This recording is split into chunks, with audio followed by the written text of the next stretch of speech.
Chapter 10. The Invincible Armada. 30 years of Queen Elizabeth's reign passed away.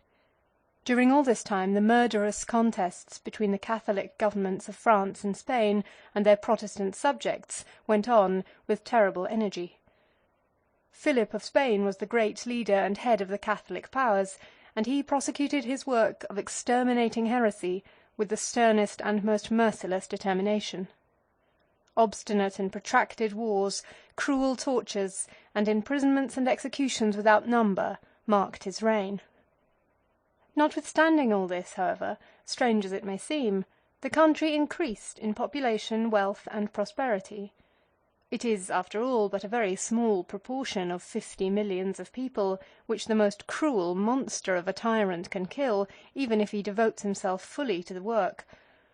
The natural deaths amongst the vast population within the reach of Philip's power amounted probably to 2 millions every year, and if he destroyed 10,000 every year, it was only adding one death by violence to 200 produced by accidents, disasters, or age. Dreadful as are the atrocities of persecution and war, and vast and incalculable as are the encroachments on human happiness which they produce, we are often led to overrate their relative importance, compared with the aggregate value of the interests and pursuits which are left unharmed by them, by not sufficiently appreciating the enormous extent and magnitude of these interests and pursuits in such communities as England, France, and Spain. Sometimes, it is true, the operations of military heroes have been on such a prodigious scale as to make very serious inroads on the population of the greatest states. Napoleon, for instance, on one occasion took 500,000 men out of France for his expedition to Russia. The campaign destroyed nearly all of them. It was only a very insignificant fraction of the vast army that ever returned. By this transaction Napoleon thus just about doubled the annual mortality in France at a single blow. Xerxes enjoys the glory of having destroyed about 1 million of men, and these, not enemies, but countrymen, followers, and friends, in the same way, on a single expedition. Such vast results, however, were not attained in the conflicts which marked the reigns of Elizabeth and Philip of Spain. Notwithstanding the long protracted international wars and dreadful civil commotions of the period, the world went on increasing in wealth and population, and all the arts and improvements of life made very rapid progress. America had been discovered, and the way to the East Indies had been opened to European ships, and the Spaniards, the Portuguese, the Dutch, the English, and the French had fleets of merchant vessels and ships of war in every sea. The Spaniards particularly had acquired great possessions in America, which contained very rich mines of gold and silver, and there was a particular kind of vessels called galleons, which went regularly once a year under a strong convoy to bring home the treasure. They used to call these fleets Armada, which is the Spanish word denoting an armed squadron. Nations at war with Spain always made great efforts to intercept and seize these ships on their homeward voyages, when, being laden with gold and silver, they became prizes of the highest value. Things were in this state about the year 1585, when Queen Elizabeth received a proposition from the continent of Europe which threw her into great perplexity. Among the other dominions of Philip of Spain, there were certain states situated in the broad tract of low, level land which lies northeast of France, and which constitutes at the present day the countries of Holland and Belgium. This territory was then divided into several provinces, which were called usually the Low Countries, on account of the low and level situation of the land. In fact, there are vast tracts of land bordering the shore which lie so low that dikes have to be built to keep out the sea. In these cases there are lines of windmills of great size and power all along the coast, whose vast wings are always slowly revolving to pump out the water which percolates through the dikes, or which flows from the watercourses after showers of rain. The Low Countries were very unwilling to submit to the tyrannical government which Philip exercised over them. The inhabitants were generally Protestants, and Philip persecuted them cruelly. They were, in consequence of this, continually rebelling against his authority, and Elizabeth secretly aided them in their struggles, though she would not openly assist them, as she did not wish to provoke Philip to open war. She wished them success, however, for she knew very well that if Philip could once subdue his Protestant subjects at home, he would immediately turn his attention to England, and perhaps undertake to depose Elizabeth and place some Catholic prince or princess upon the throne in her stead. Things were in this state in 1585, when the Confederate provinces of the Low Countries sent an embassage to Elizabeth, offering her the government of the country as sovereign queen, if she would openly espouse their cause and protect them from Philip's power. This proposition caused for very serious and anxious consideration.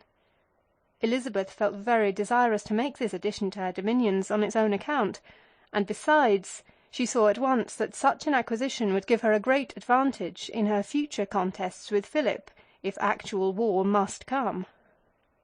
But then, on the other hand, by accepting the proposition, war must necessarily be brought on at once.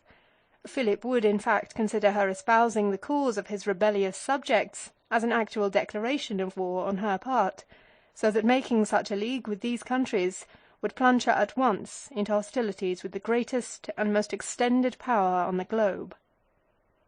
Elizabeth was very unwilling thus to precipitate the contest, but then, on the other hand, she wished very much to avoid the danger that threatened of Philip's first subduing his own dominions and then advancing to the invasion of England with his undivided strength. She finally concluded not to accept the sovereignty of the countries, but to make a league, offensive and defensive, with the governments, and to send out a fleet and an army to aid them. This, as she had expected, brought on a general war. The Queen commissioned Leicester to take command of the forces which were to proceed to Holland and the Netherlands. She also equipped a fleet, and placed it under the command of Sir Francis Drake, a very celebrated naval captain, to proceed across the Atlantic and attack the Spanish possessions on the American shores. Leicester was extremely elated with his appointment, and set off on his expedition with great pomp and parade. He had not generally during his life held stations of any great trust or responsibility. The Queen had conferred upon him high titles and vast estates, but she had confided all real power to far more capable and trustworthy hands.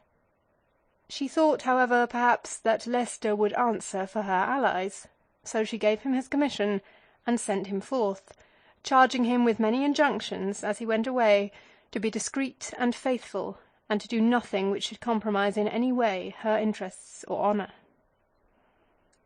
It will perhaps be recollected that Leicester's wife had been, before her marriage with him, the wife of a nobleman named the Earl of Essex. She had a son who, at his father's death, succeeded to the title. This young Essex accompanied Leicester on this occasion. His subsequent adventures, which were romantic and extraordinary, will be narrated in the next chapter. The people of the Netherlands, being extremely desirous to please Elizabeth, their new ally, thought that they could not honour the great general she had sent them too highly. They received him with most magnificent military parades, and passed a vote in their assembly, investing him with absolute authority as head of government, thus putting him, in fact, in the very position which Elizabeth had herself declined receiving. Leicester was extremely pleased and elated with these honours. He was a king in all but name. He provided himself with a noble life-guard in imitation of royalty, and assumed all the state and airs of a monarch. Things went on so very prosperously with him for a short time, until he was one day thunderstruck by the appearance at his palace of a nobleman from the Queen's court, named Heneage, who brought him a letter from Elizabeth, which was in substance as follows: "How foolishly, and with what contempt of my authority I think you have acted, the messenger I now send to you will explain. I little imagined that a man whom I had raised from the dust and treated with so much favour would have forgotten all his obligations and acted in such a manner. I command you now to put yourself entirely under the direction of this messenger, to do in all things precisely as he requires, upon pain of further peril." Leicester humbled himself immediately under this rebuke, sent home most ample apologies and prayers for forgiveness, and after a time gradually recovered the favour of the Queen.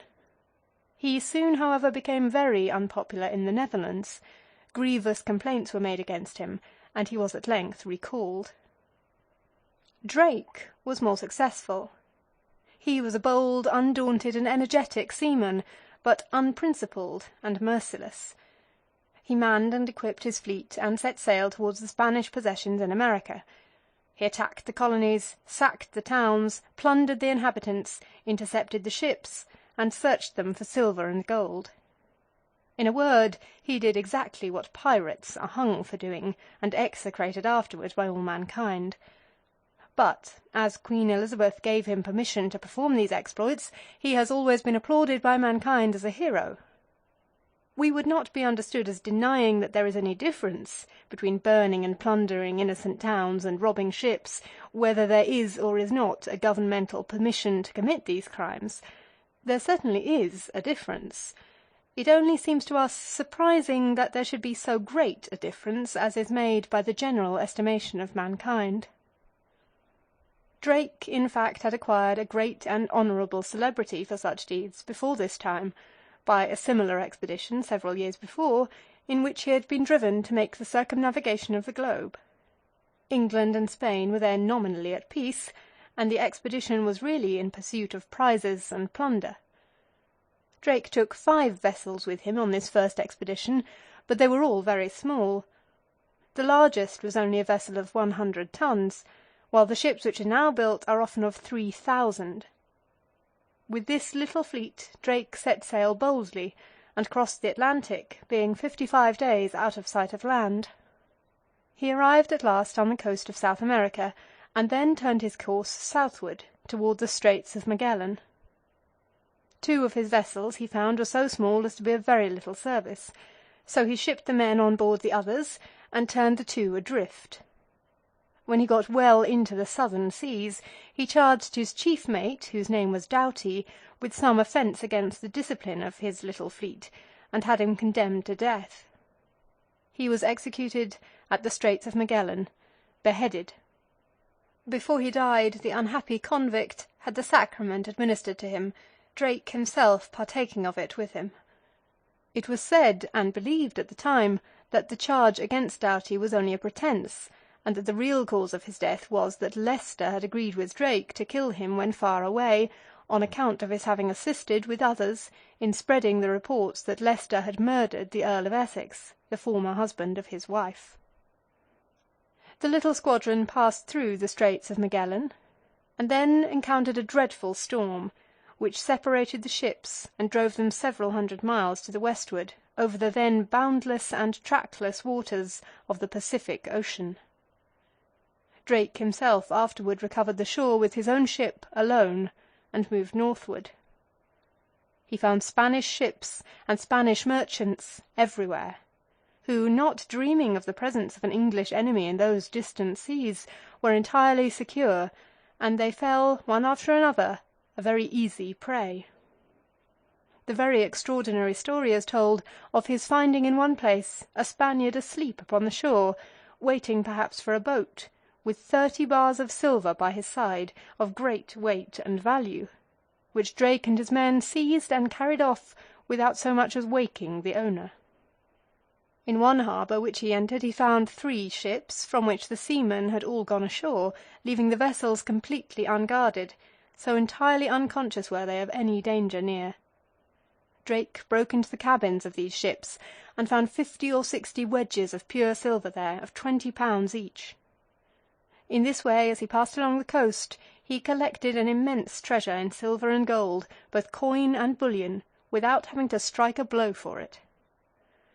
At last he heard of a very rich ship, called the Cacofogo, which had recently sailed for Panama, to which place they were taking the treasure in order that it might be transported across the isthmus and so taken home to Spain, for before Drake's voyage scarcely a single vessel had ever passed round Cape Horn. The ships which he plundered had all been built upon the coast by Spaniards who had come across the country at the Isthmus of Darien, and were to be used only to transport the treasure northward, where it could be taken across to the Gulf of Mexico. Drake gave chase to the Cacofogo. At last he came near enough to fire into her, and one of his first shots cut away her foremast and disabled her. He soon captured the ship, and he found immense riches on board. Besides pearls and precious stones of great value, there were 80 pounds of gold, 13 chests of silver coin, and silver enough in bars to ballast a ship.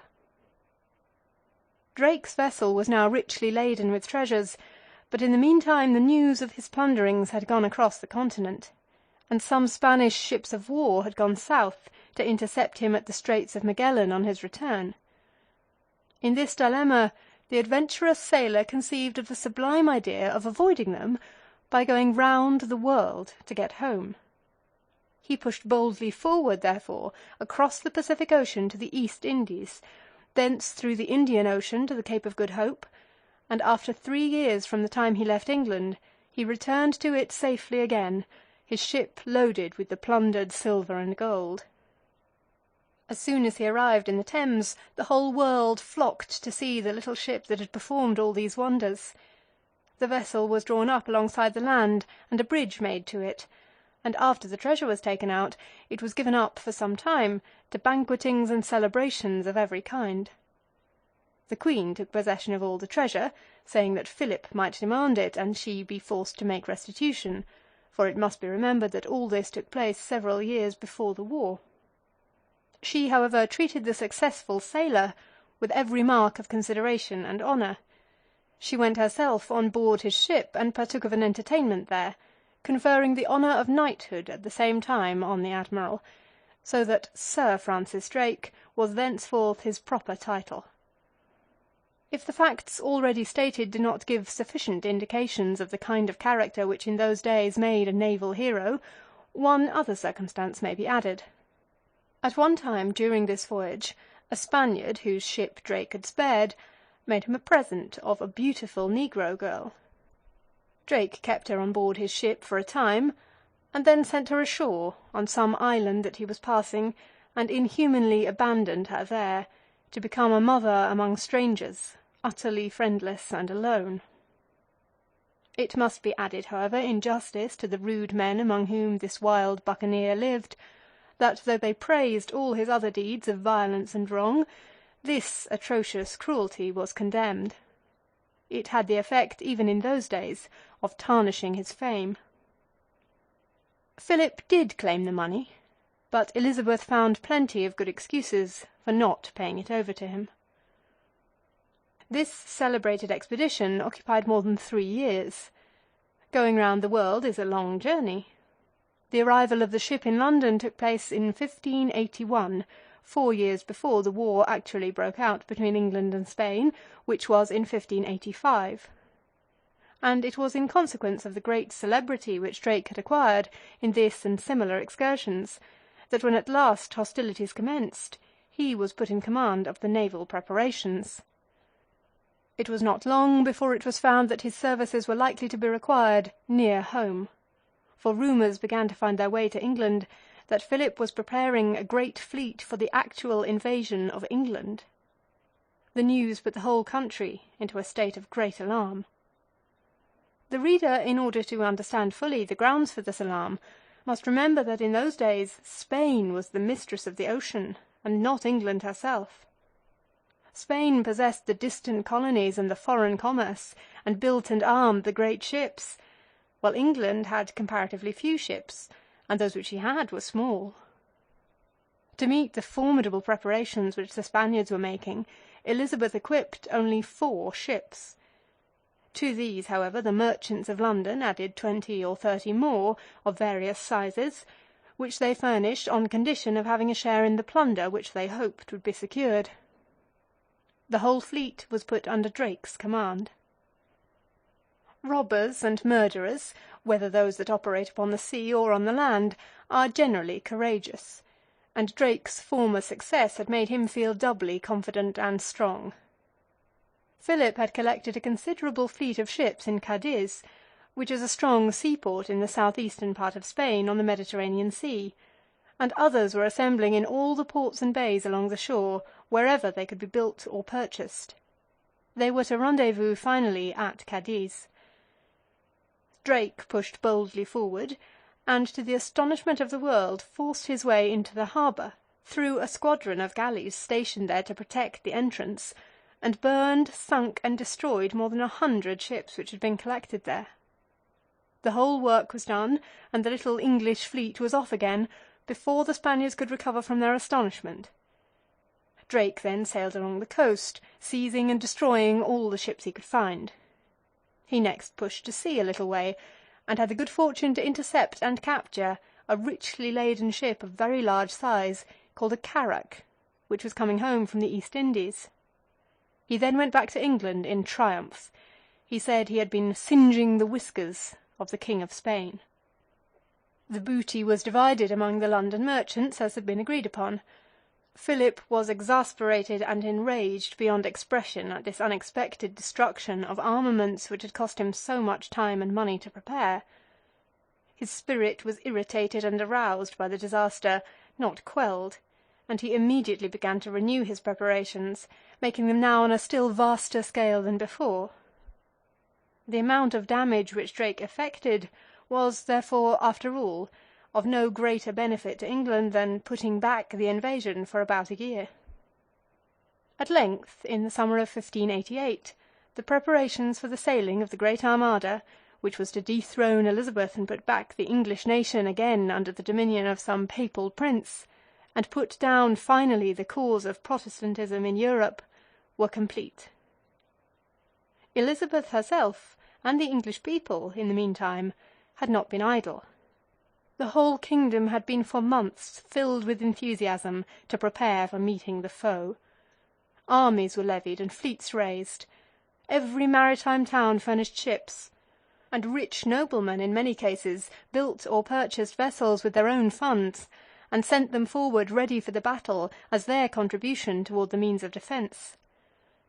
A large part of the force thus raised was stationed at Plymouth, which is the first great seaport which presents itself on the English coast in sailing up the Channel. The remainder of it was stationed at the other end of the Channel, near the Straits of Dover, for it was feared that, in addition to the vast armament which Philip was to bring from Spain, he would raise another fleet in the Netherlands, which would, of course, approach the shores of England from the German Ocean. Besides the fleets, a large army was raised. 20,000 men were distributed along the southern shores of England, in such positions as to be most easily concentrated at any point where the Armada might attempt to land, and about as many more were marched down the Thames and encamped near the mouth of the river to guard that access. This encampment was at a place on the northern bank of the river, just above its mouth. Leicester, strange as it may seem, was put in command of this army. The Queen, however, herself went to visit this encampment and reviewed the troops in person. She rode to and fro on horseback along the lines, armed like a warrior. At least she had a corselet of polished steel over her magnificent dress, and bore a general's truncheon, a richly ornamented staff used as a badge of command. She had a helmet, too, with a white plume. This, however, she did not wear.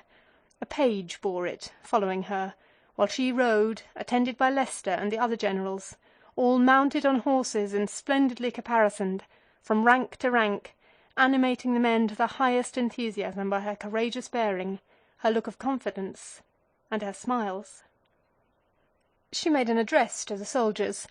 She said that she had been warned by some of her ministers of the danger of trusting herself to the power of such an armed multitude, for these forces were not regularly enlisted troops, but volunteers from among the citizens, who had suddenly left their ordinary avocations and pursuits of life to defend their country in this emergency. She had, however, she said, no such apprehensions of danger. She could trust herself without fear to the courage and fidelity of her subjects, as she had always, during all her reign, considered her greatest strength and safeguard as consisting in their loyalty and goodwill. For herself, she had come to the camp, she assured them, not for the sake of empty pageantry and parade, but to take her share with them in the dangers and toils and terrors of the actual battle. If Philip should land, they would find their queen in the hottest of the conflict, fighting by their sides. "I have," said she, "I know, only the body of a weak and feeble woman, but I have the heart of a king. and I am ready for my God, my kingdom and my people, to have that body laid down, even in the dust. If the battle comes, therefore, I shall myself be in the midst and front of it, to live or die with you."